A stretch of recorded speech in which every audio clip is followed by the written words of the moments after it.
A big renovation project for taking care of older folks. It costs $30,000. But wait, what's happening? That's the house of my wife's parents, isn't it? A man on the phone claims to be married to my wife's estranged sister. The talk is all confusing, so it seems like my sister-in-law might be planning something. My name's Martha, and I'm 56 years old. I stay at home. My kids, a son and a daughter, are grown-ups now and don't live with us anymore. It's just me, my husband, and his parents living together. We all get along well, which is nice because I lost my own parents when I was young. My husband and I were supposed to live with his parents when we got married, but my mother-in-law, who had a tough time with her own mother-in-law, had the house changed so we could have our own space. Even though we share the house, we each have our own private area. That's probably why we get along so well. My husband still works during the day, so I spend a lot of time with my in-laws. One day, while my father-in-law was busy on the farm, I was getting lunch ready in the kitchen. I planned for us to eat outside together. Then we got a call from one of my father-in-law's friends on the farm, saying he fell and hurt himself. They rushed him to the family doctor in a truck. My mother-in-law and I left the food and hurried to the hospital. When we got to the hospital, they were rushing my father-in-law into emergency surgery. Despite seeming healthy, he was in his 80s, and recovering from a fracture would be tough at his age. The doctors warned us that he might need a wheelchair afterwards. But I was determined. As long as he's alive, that's what matters. I'll be there to support him, I said. We waited nervously while he was in surgery, hoping for the best. By the time my husband finished work and joined us, the surgery was over. We were relieved to see my father-in-law sleeping peacefully in his hospital room, without any major complications. We decided to stick together and support him through his recovery. But sadly, our hopes were dashed when my father-in-law passed away suddenly a month later. His age had made him vulnerable, and he caught an infection after the surgery. Since many of his friends and relatives were also elderly, we didn't want to upset them by spreading the news of his passing. So, after discussing it, we opted for a small family funeral. But even that didn't solve all our problems. What about my sister-in-law? I asked my mother-in-law and husband. He didn't look happy, probably remembering her troubled marriage. My in-laws weren't happy about my sister-in-law's marriage. They strongly opposed it. While my husband wasn't as against it, he wasn't thrilled either. This created tension between them, and their relationship became distant. But she was still their daughter, so shouldn't she be allowed to attend the funeral? They agreed that if we could find her, she could come. But we couldn't reach her, so the funeral went ahead without her. It's just how things are with her. It's fate. Don't worry about it, Martha, my mother-in-law told me as we returned home from the crematorium with my father-in-law's ashes. My father-in-law's sudden death caught us all off guard. We weren't prepared for it mentally. We rushed through the funeral and cremation. We held his ashes, lit incense, and spent the next few days feeling lost. It's easier when my husband is here. We can talk and support each other. But when he's at work, I can't bear being alone in the quiet house, so I go to my mother-in-law's room. I know my mother-in-law is going through even more pain and sadness than I am. After all, she lost her husband suddenly, someone she had been with for so many years. So even though it's hard, I try to act cheerful around her. But my mother-in-law was more accepting of the situation. I thought I'd be in this state for the next 49 days, but yes, we can go through his things later. But you know, I'm already over 80, my mother-in-law said. You look so young for your age, mother-in-law, I replied. Not being sick often, she'd mentioned that the only time she was ever in the hospital was when she gave birth.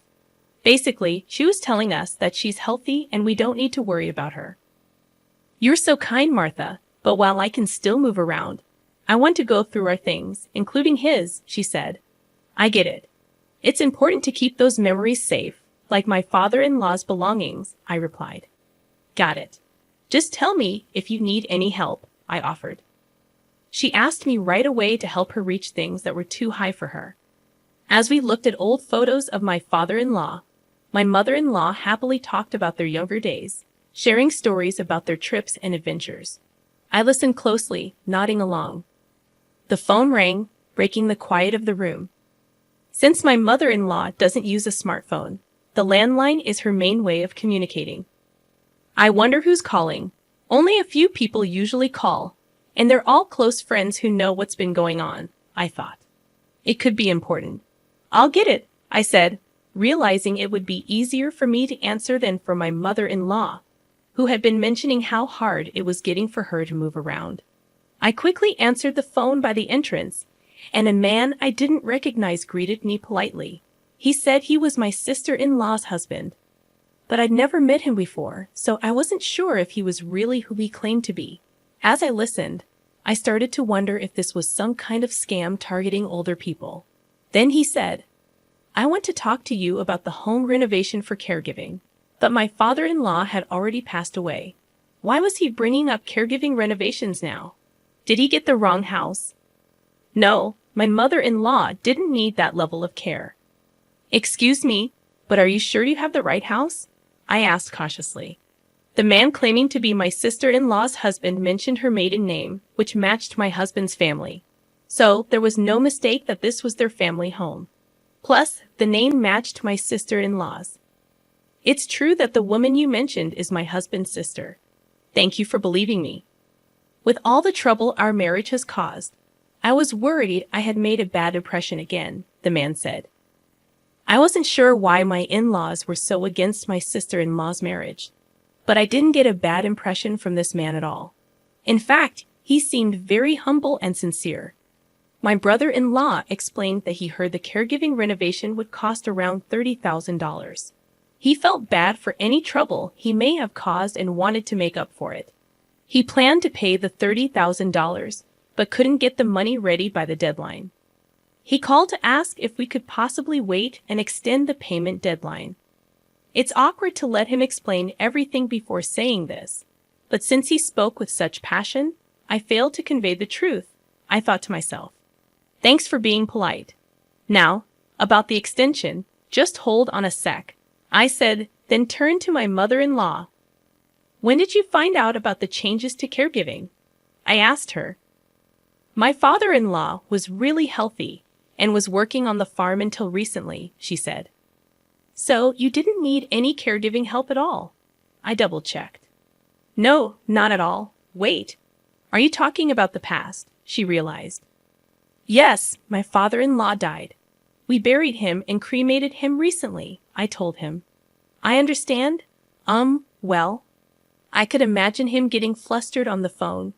He must be confused because of what his wife told him and what actually happened. I had planned to stay like this until the 49th day, but yes, we can go through his things later. But you know, mother-in-law, I'm already over 80. You seem much younger than 80, mother-in-law. She rarely got sick. She'd mentioned that the only time she went to the hospital was to give birth. Basically, she was saying she's healthy and we don't need to worry about her. You're thoughtful, Martha, but as long as I can still move around, I want to organize my stuff, and his too. I get it. I don't want anyone else going through my father-in-law's things and memories either. Got it. Just tell me if you need a hand, I said. She quickly asked me to assist her in reaching things that were too high for her. While we were sorting through old photos of my father-in-law, my mother-in-law joyfully recalled memories of their younger years, recounting tales of their travels and adventures. I listened closely, nodding in agreement, when the landline rang. Since my mother-in-law doesn't have a smartphone, the landline is her primary way of communicating. I wonder who that could be, I remarked. There were only a few people who usually called, and they were all close friends who knew our situation. I thought they might avoid calling if they knew, but it could be an emergency. I decided to answer it. It was better for me to move rather than make my mother-in-law, who had been mentioning how hard it was to sit and stand, get up. So I quickly picked up the phone near the entrance. A man's voice I didn't recognize greeted me. He introduced himself as my sister-in-law's husband, speaking very politely. However, I had never met him before. I wasn't sure if he really was who he claimed to be. As I listened, wondering if this was some new scam targeting elderly people, he said, I want to talk to you about the home renovation for caregiving. My father-in-law had already passed away. Why was he bringing up caregiving renovations now? Did he mistake my mother-in-law for someone else? No, she didn't need that level of care. Excuse me, but are you sure you have the right house? I asked. This is my wife's family home, right? The man claiming to be my sister-in-law's husband mentioned her maiden name. It did match my husband's family, and there was no doubt this was their home. Plus, the name matched my sister-in-law's. It's true that the woman you mentioned is my husband's sister. Thank goodness. Thank you for believing me. With all the trouble our marriage has caused, I was worried I had made a bad impression again. I don't understand why my in-laws were so against my sister-in-law's marriage, but I don't feel any negativity towards this man. In fact, he seems really humble and sincere. According to my brother-in-law, he heard that the cost of caregiving renovations would be around $30,000. He wants to do his best to make up for any inconvenience he may have caused.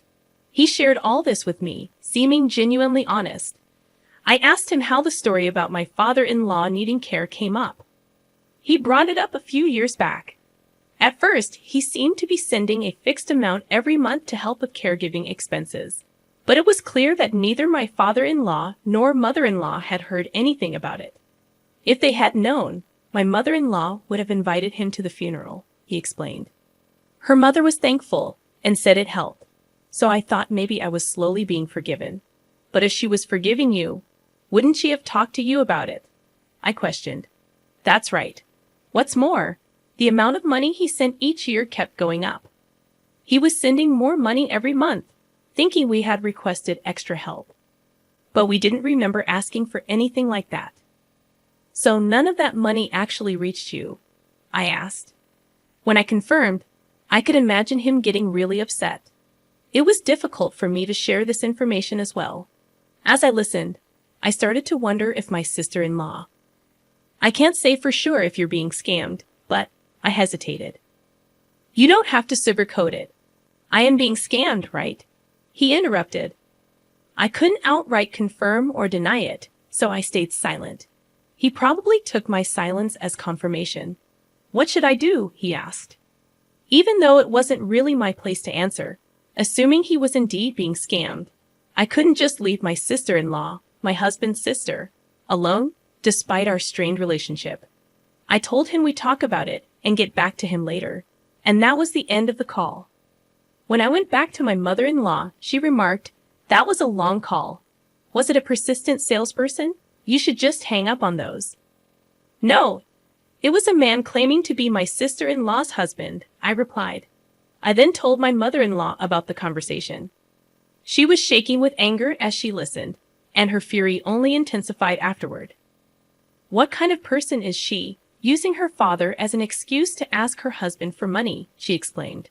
It seemed that my sister-in-law had a history of being irresponsible with money, buying expensive things she couldn't afford with her allowance or earnings from part-time jobs. Her behavior seemed very suspicious. When she wanted to marry, her partner was a man with a significantly high income and a lot of pre-existing wealth, which made her parents strongly against the marriage. Their opposition wasn't for my sister-in-law's sake, but because of her partner. Afterward, we decided to wait at the house of the person responsible, along with her husband, for her to come back home. I couldn't recall the last time I saw my sister-in-law. When she decided to date her then boyfriend with marriage in mind, she introduced him to her parents and brother. There was some uproar about her marriage, but since I wasn't yet part of the family, I didn't attend. So this would be my first meeting with my sister-in-law's husband. From what I gathered over the phone, he seemed sincere and pleasant. I had heard he earned well, but he didn't seem to live extravagantly. It seemed he was trying to live modestly. However, if one of the reasons for this was my sister-in-law's deception, it must be a mix of complicated emotions, meeting my sister-in-law again after many years. My sister-in-law, who never expected her mother to be at her home, was so surprised that her eyes widened as she stood frozen. The impression I had of my sister-in-law was of someone who liked flashy things, but the sister-in-law in front of me was excessively flashy and lacked any sense of style, which was hard to watch. The three of us had agreed beforehand to go along with my sister-in-law's story. Initially, we decided not to bring up the fact that she was lying. "It's been a while. I'm glad to see you're doing well," I said kindly. When my sister-in-law was suddenly spoken to with kindness, she stammered in response to her mother.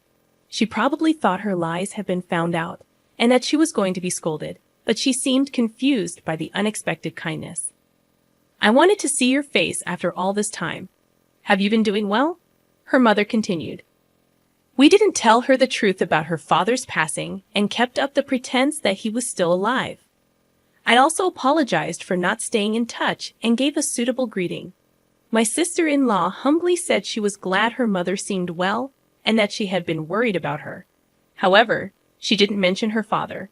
It would be awful if the conversation turned to him, and the topic of caregiving expenses slipped out of my husband's mouth. It seemed my husband and she had met before, but it seemed her lies hadn't been exposed. She probably thought she could get away with it and not get caught.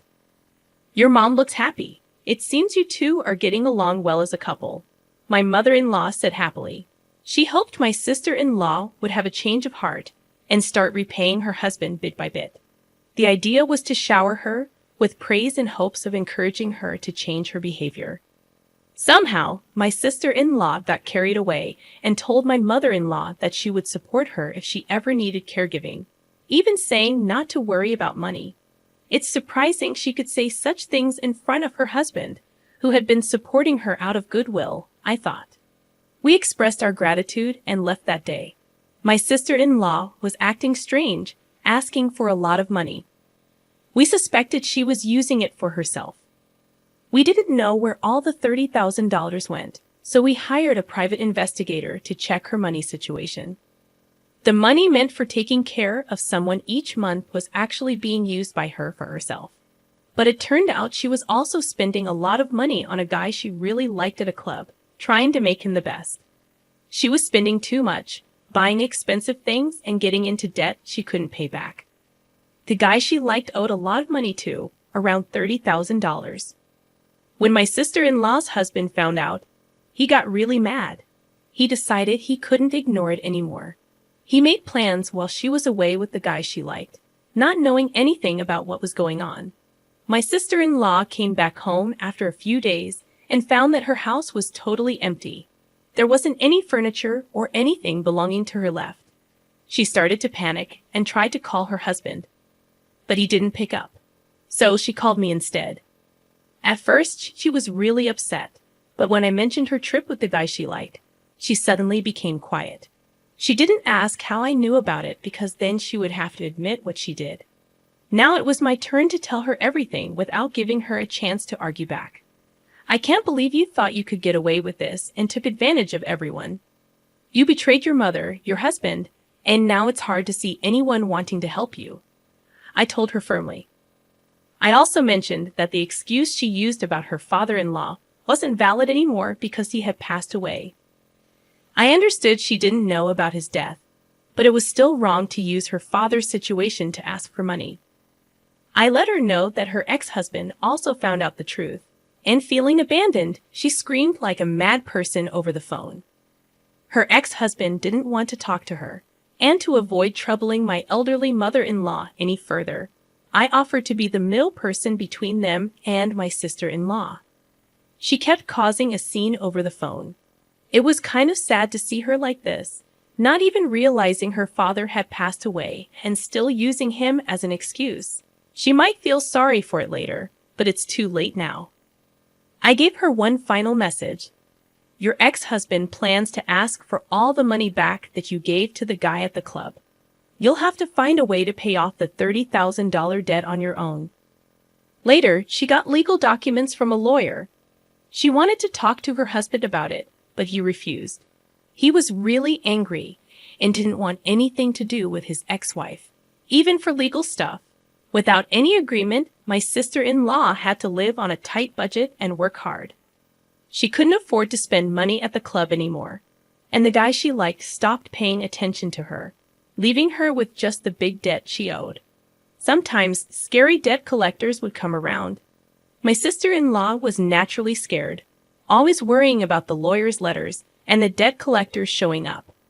As for the rest of us, we went back to our normal lives. It took a while to go through my father-in-law's things, but we decided to move on as a family, including his part.